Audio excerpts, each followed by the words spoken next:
Bonjour les toqués du Tic Tac. Et oui, c'est l'épisode 2 avec monsieur Liévin, Frédéric Liévin, je l'ai déjà fait, l'auteur du livre sur les montres de James Bond. Épisode 2 parce qu'on avait prévu de faire un seul épisode. Il est tellement intarissable sur les anecdotes et des trucs que vous apprenez qu'on a été obligé de couper en deux. Voilà, donc c'est 007/2. Voilà. On a coupé au laser avec le on laser a coupé avec le laser de la montre. Et donc maintenant on attaque la deuxième grande époque de l'horlogerie et de James Bond, qui est aussi le deuxième contrat, puisque le premier contrat, on l'a expliqué dans l'épisode 1, c'était Seiko. C'est là l'arrivée du groupe Swatch avec Omega. Test your watch.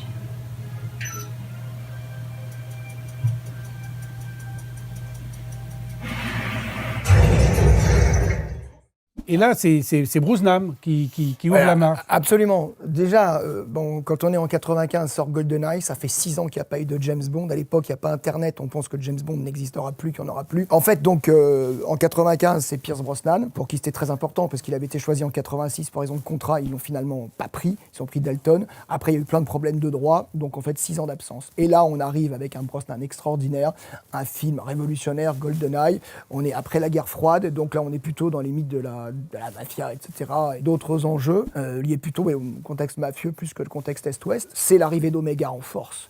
Donc c'est un contrat superbe qui a été signé, placement produit. Pour rendre aussi hommage à Omega, ça fait partie de la renaissance d'Omega, c'est-à-dire que Omega a toujours été Omega, mais quand on sort de toutes ces années difficiles de la révolution du quartz, il y a quand même de l'horlogerie traditionnelle suisse. On a bavé de toute façon, donc il y a des marques qui remontent, qui récupèrent de leur superbe. Et ce partenariat a permis à Omega aussi de se refaire un petit peu connaître du grand public. Donc Bond a été un super support. On a donc cette Seamaster que je porte, la mienne, qui est assez ancienne maintenant, qui apparaît dans GoldenEye. En fait, elle est en version quartz, la première quand même, quartz aiguille, et son jaloux 006 qui est devenu un ennemi, jaloux, et porte la même, mais pas avec des gadgets, donc il est foudrage. C'est un trait, d'ailleurs il le tuera à la fin du film. Et là, elle a un laser qui permet de couper du métal. Encore une fois, il se retrouve dans une locomotive qui va exploser, et c'est grâce à ça qu'il se sauve la vie avec sa James Bond. Sa montre lui sauve la vie. Lui sauve la vie.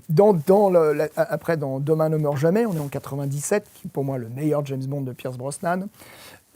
Il a à nouveau, il a celle-ci en automatique. Donc dans Le Monde ne suffit pas, avec Sophie Marceau, il se retrouve c'est le troisième James Bond où il y a la même référence automatique. Il se retrouve dans une avalanche et il a un système de protection qui permet de créer une bulle de tissu gonflé et il n'y a pas de lumière. Et donc là, son Omega Seamaster a un pouvoir lumineux qui est celle d'une torche absolue. Donc ça, c'est plutôt bien. Et d'ailleurs, la montre a aussi un grappin. Donc c'est ce qui lui permet, un peu à la Batman d'ailleurs, d'envoyer le grappin assez loin avec un câble qui se déroule. Donc on est dans la montre gadget, la Tool Watch.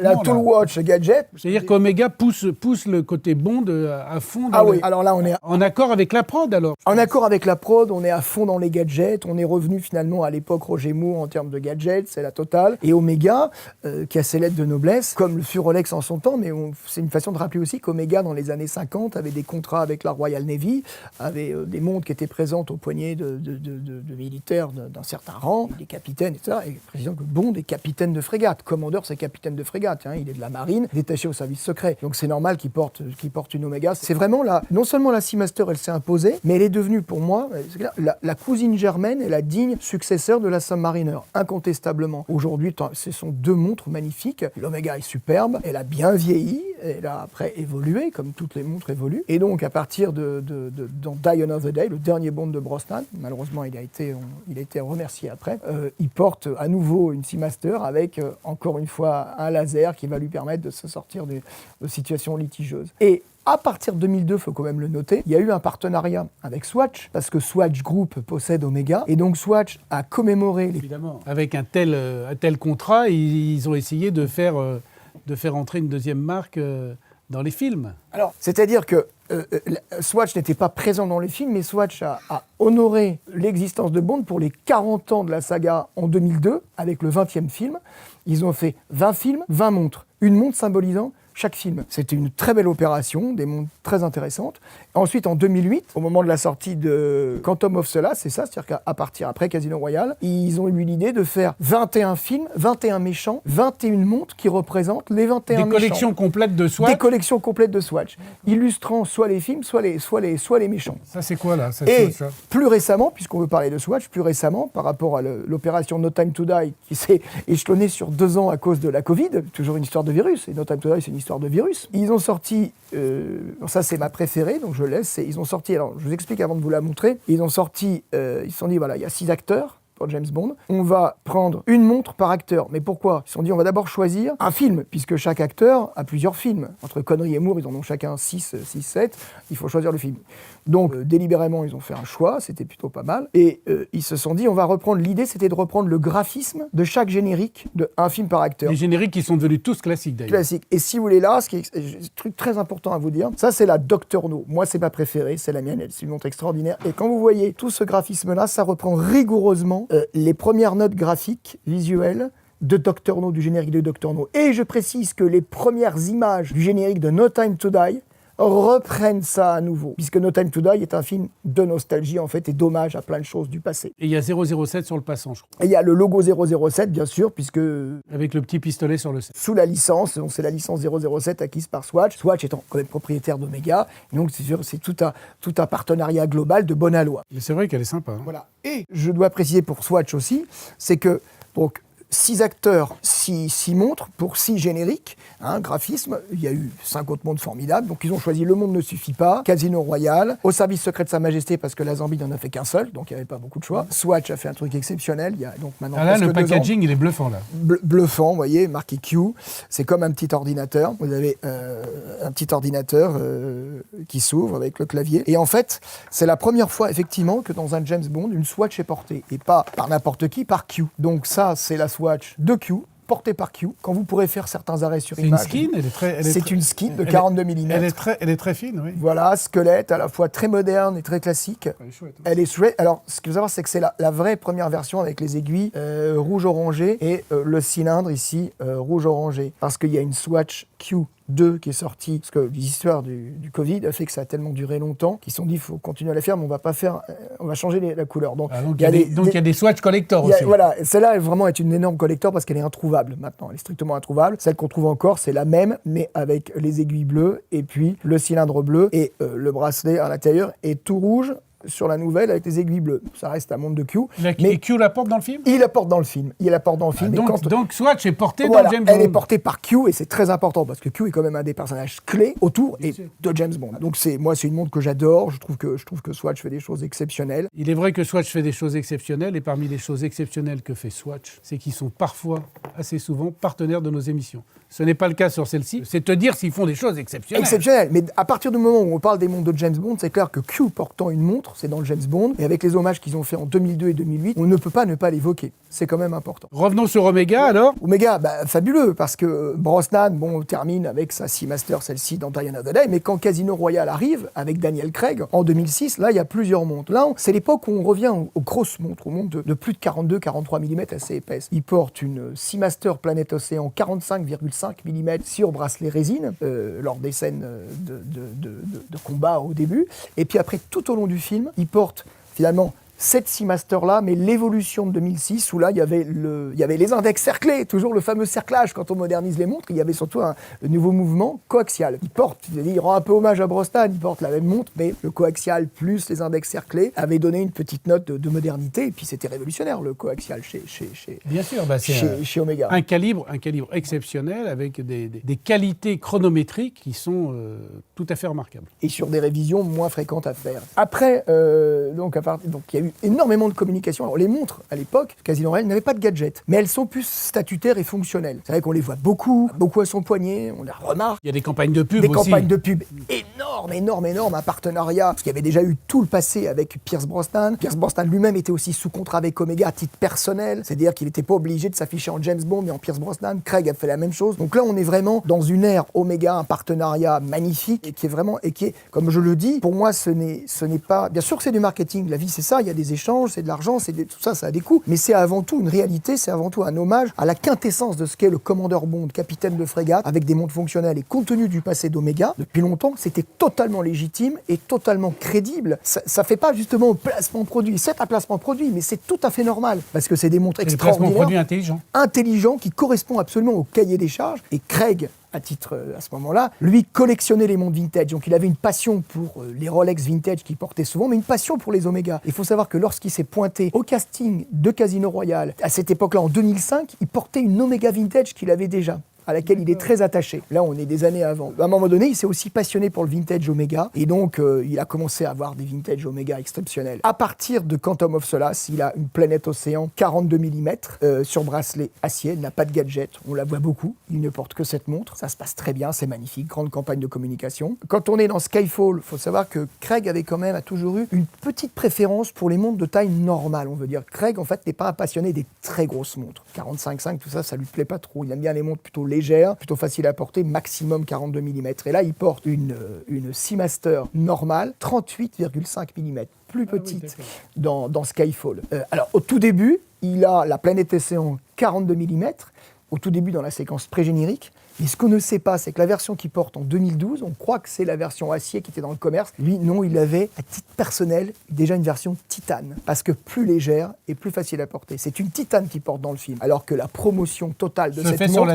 se fait sur l'acier. Et ils n'ont pas trop communiqué à l'époque sur la Seamaster de base 38,5 mm qu'il adorait, alors qu'il la porte tout le temps. Omega a peu communiqué dessus. En plus de la Planète Océan, comme si la Planète Océan était plus populaire, plus commerciale, c'était un choix. Bon. Mais cette 38,5 était l'illustration de quelque chose de très traditionnel, c'était formidable. À partir de Spectre, reviennent les montres gadget, enfin, et là, Omega a fait un truc fabuleux, c'est qu'ils ont sorti la Seamaster Vintage des années 50 qu'ils ont remis au goût du jour en 2015. Et là, c'est le retour au gadget avec une montre qui a une capacité de charge explosive monstrueuse, et ça va lui sauver la vie dans la scène de torture du dentiste sadique qu'est Blofeld. Et quand il va dire à Madeleine, prends la montre, elle prend la montre, elle a compris comment on fait. Lui, il l'enclenche en fonction explosive. Et il faut savoir une chose, pour le lien avec Vivre et laisser mourir, c'est que quand Roger Moore passe en fonction magnétique, on voit que les index blancs deviennent rouges. Oui. 73, Vivre et laisser mourir, la Rolex 55-13. Là, quand on est sur l'Omega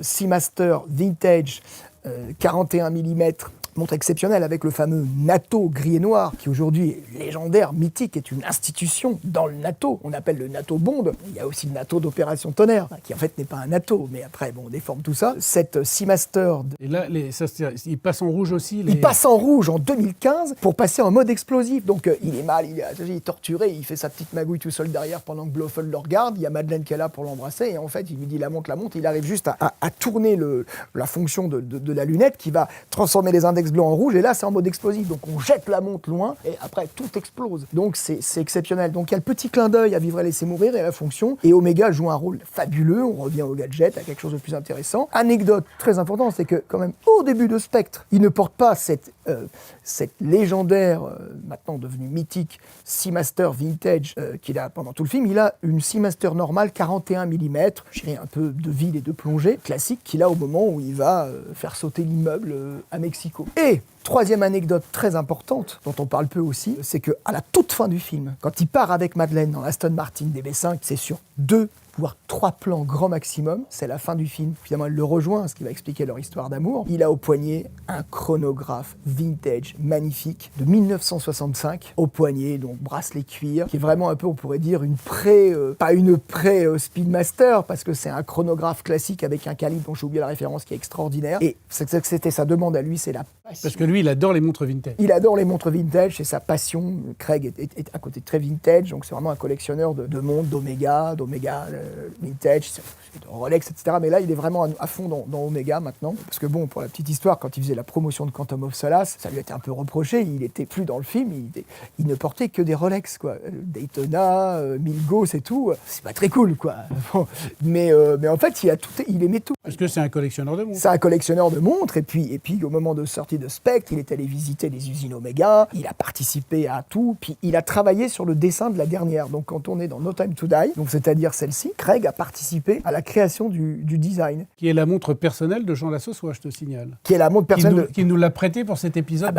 Jean est adorable, mais ce que Jean ne sait pas, c'est que Q a travaillé dessus. Donc elle a certaines fonctions que Jean ne sait pas. Donc c'est-à-dire qu'il saura les déclencher si jamais il a besoin de se sortir de certaines situations. Il y a des fonctions secrètes. Ah oui, des fonctions secrètes, elle a des gadgets, comme dans le film. Je vais pas spoiler. Non, on spoil pas. Mais on sait évidemment. que Jean est en parfaite sécurité, il faut pas l'attaquer grâce à ça. Donc non, voilà, cette montre est exceptionnelle, elle est en titane, elle est légère. J'en ai déjà longuement parlé l'année dernière. Son côté vintage, hyper fonctionnel et formidable. Craig a travaillé sur ce design et c'est un mélange de vintage et de modernité qui a fait de cette montre une montre mythique. C'est pas une série limitée. Non. Mais c'est une série recherchée. Recherchée. Ça veut dire que franchement, il y en a pas beaucoup et quand elles arrivent en boutique, elles disparaissent assez vite. Hein. Exactement. Donc elle a derrière le fameux logo justement militaire, on va dire des forces spéciales, Voilà, qui est vraiment ça. ce logo-là. Elle a le label 007 à l'arrière et il y a un certain nombre de codes. On voit 62. Ça veut dire que le premier James Bond a eu lieu en 1962 avec Dr. No, donc c'est commémoratif. Et voilà, c'est une montre plus plate que les autres, légère, Et c'est une montre qu'on peut encore se procurer. qu'on peut se procurer, oui. Et qui a un bracelet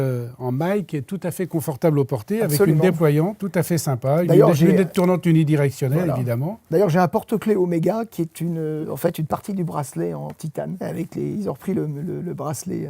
Moi, ce que j'aime bien sur cette montre, c'est les index aussi, qui sont des index un peu crème, qui lui donnent un côté tropical, du plus bel effet, en rapport avec les chiffres qu'il y a sur la lunette. C'est une montre à la fois d'une grande discrétion, une montre humble et en même temps d'une grande puissance. Et en fonction de la lumière, c'est une montre discrète qu'on remarque beaucoup. Et puis elle est codée, hein, à l'arrière, il y a... Elle est codée et donc elle a un gadget. Elle est très gadgetisée dans le film. C'est-à-dire qu'elle a un potentiel explosif, mais elle a surtout, au niveau du électromagnétique, la possibilité d'ouvrir un certain nombre de choses et de déclencher un certain nombre de choses. Je ne vais pas trop spoiler parce Non, que faut pas trop spoiler. le film. En tout cas, la seule chose qui est sûre, c'est qu'elle ouvre l'envie d'en avoir une. Oui, c'est ça. Et elle est vraiment, je pense, mythique avec la précédente de Spectre. C'est vraiment des montres très élaborées, très travaillées. Et je dirais justement, c'est pas des montres commerciales. C'est vraiment des très belles montres qui ont été travaillées, qui ont du succès parce qu'elles sont magnifiques. Mais on sent qu'il y a un vrai travail de créativité qui correspond à l'essence même de James Bond. On suppose que Omega va continuer dans les autres Bonds à venir. Est-ce qu'on a des informations sur un prochain Bond? Oui. Est-ce qu'il y a des trucs un peu exclusifs ou... Moi, je peux vous dire qu'on va donc quand même,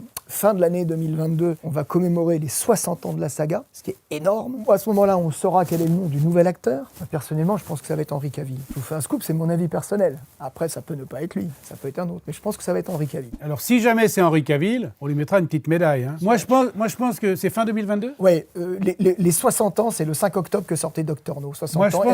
pense que c'est le bon moment pour toi de monter un site internet sur James Bond, C'est prévu. monter ton site Instagram sur James Bond, monter C'est ta prévu. chaîne sur James Bond, monter Voilà, plein de choses sur James Bond. C'est prévu, effectivement, c'est prévu, parce qu'il est temps de là, s'exprimer avec du contenu, de la valeur ajoutée, du rédactionnel. Parce que tout ce qu'il a dit là sur chaque film, il peut faire 1 heure sur chaque film. Hein, c'est incroyable. Oui, et c'est vraiment important parce que, en fait, ça peut paraître ludique tout ça, mais quand on est dans le sujet des montres, du temps, du cinéma, derrière tout ça, c'est que du sérieux. C'est-à-dire, les montres, c'est l'heure, on a besoin de l'heure, il faut qu'on soit à l'heure. C'est du on est en lifestyle retard. aussi. C'est du Lifestyle. C'est du lifestyle, absolument, c'est un lifestyle, mais c'est derrière tout ça des sujets importants qui sont les sujets de l'actualité. On vit dans un monde dangereux en ce moment avec la mondialisation, la finance, toutes les tensions géopolitiques, et James Bond exprime tout ça. Le temps, les montres sont l'illustration de tout ça. Important aussi, ce qui n'est pas une anecdote, qui est des choses importantes. Omega, à partir de 2002, quand il y a eu le 40e anniversaire de la saga James Bond, le 20e film avec Pierce Brosnan, Omega a commencé à sortir des modèles en série limitée, numérotée. C'est-à-dire, elles sont pas portées par Bond parce que, alors il y a eu à peu près, maintenant je pense qu'on en est à 13 ou 14 modèles depuis 2002 où on célèbre 007. Alors il y a des petits 007 sur le cadran partout. Il y a la 50e anniversaire en 2012. Donc il y a un certain nombre de modèles très intéressants. Édité en série limitée. Édité en série limitée numérotée, on va donc Autant dire que le toutes les photos 007, sont disponibles. le 007 en édition limitée numérotée, il doit être très recherché C'est, celui-là. ouais, certains modèles déjà sont très recherchés. Il y a eu des modèles peut-être, moi je le dis, un petit peu trop chargés à l'intérieur que d'autres. Et il y a eu des modèles passionnants, vraiment très évocateurs, beaucoup dans la symbolique, notamment la montre avec les armoiries de la famille Bond qui explique beaucoup de choses. L'hommage à Goldfinger, tout en or, pour les 50 ans de Goldfinger. Il y a eu Donc Omega joue le jeu à fond. joue le jeu à fond. Il y a eu la Commander avec le fond blanc qui illustre avec son fond blanc et les couleurs du NATO, l'esprit et les couleurs de la Navy, donc qui est une montre qui est sortie il y a 4-5 ans. Il y a eu aussi le 50e anniversaire de Au service secret de Sa Majesté, ô combien important aujourd'hui parce que lié à No Time to Die, qui est sorti pareil avec toutes les symboliques de ce film. Et tout est lié à Ian Fleming et à l'histoire. Et donc tout est basé sur du réel, en fin de compte. Toujours important de dire que tout l'univers dans lequel on est, toqué du tic-tac, les montres de James Bond, c'est quand même basé sur du réel et des choses sérieuses autour de l'univers de Ian Fleming, de la Seconde Guerre mondiale et des militaires, etc. Avec le côté statutaire et l'évolution. Mais on en revient aux mêmes racines, elles sont importantes. Donc c'est une belle conclusion pour cet épisode 2. Moi je vous réserve toujours une petite surprise, donc vous savez que je suis un fanat de 007 maintenant, j'en connais un petit peu plus, comme vous tous, grâce à Frédéric. Et juste pour vous dire, voilà ce que moi, quand je vais chez Burger King, je prends comme place numérotée. Je vous précise tout de suite que Burger King n'est pas le sponsor de l'émission. C'est pas parce qu'on fait des petits gags que c'est le sponsor de l'émission. Le 002 épisode s'arrête. Royalement vôtre. Roger Moore adoré. Donc tout ça, c'est grâce à Frédéric. Encore merci à Jean Lassossois de la boutique Les Montres, Les Bijoux, de nous avoir accueillis dans son nouvel espace pour tourner cette émission James Bond. Je vous dis à tout à l'heure, je vous dis au prochain film. Allez voir le dernier film. No Time to Die. Qui est pour moi un des meilleurs aussi, ouais. T'es d'accord ? Ah oui, très émouvant, très particulier. Ça vaut vraiment le coup. Si vous cherchez des montres de James Bond vintage, évidemment, vous en trouverez chez Romarea, mais aussi parfois chez Jean Lassossois qui a un rayon vintage, et dans toutes les montres, dans toutes les boutiques de montres vintage. Et puis, quoi dire si ce n'est qu'on adore tous James Bond ? Voilà. Et puis toi, t'es habillé comme James Bond en plus. Oh bah là, oui, c'est-à-dire je suis décontracté puisque le pape est pas fait. L'Aston Martin est dehors ? Non, c'est une Jaguar. Là. Ah, c'est une Jaguar. Mais qui était dans un des James Bond quand même. N'oubliez pas que les montres arrêtées donnent l'heure exacte 2 fois par jour, même cette Omega, qui est l'Omega du dernier film, et on vous dit à tout à l'heure. Et James Bond will return. James Bond will return, and Frank Sensé will return, and Frédéric Liévin will return. We'll be back. À bientôt.